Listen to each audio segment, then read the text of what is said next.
Hello mga ka-gens! Ayan.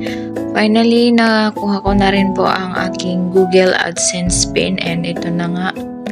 So ayan, nag-apply nga ako ng aking monetization noong January 2, 2024. So ayan, na-approve agad ni Lolo ang aking pag-a-apply and wala pang 12 hours, ayun, na-approve na agad. Nag-congratulate na agad si Lolo Whitey. So ayun, nakapag-apply nga ako ng aking monetization and nag-email agad si Google Payments na verify your identity. So ayan, nag-fill up nga ako and then nagpasa na rin ako ng ID, pero ang hirap yung requirements ngayon guys, ang hirap, lalo na yung picture ng ID. Nakailang take ako, nakailang try ako, hindi na approve ni Lolo Whitey, ni Google Payments pala. So ayun, and then nung January 24, dun lang yan na-approve yung aking ID.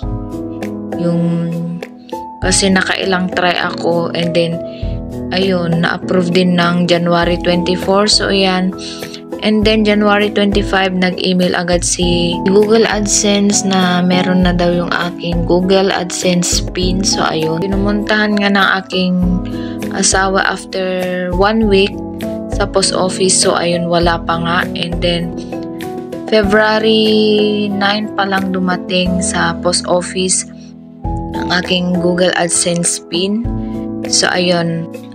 So finally, na-reach na rin natin ang ating mga hinahangad sa ating Whitey. So ayan, pag may sipag at syaga, talaga makakamit at marireach din natin ang ating goal sa ating mga channel. So ayan, sa mga bago pa lang at nagsisimula pa lang mag-Whitey, huwag kayong mawala ng pag-asa at makakamit nyo rin ang iyong minimiti sa iyong mga channel at mamamonetize din kayo.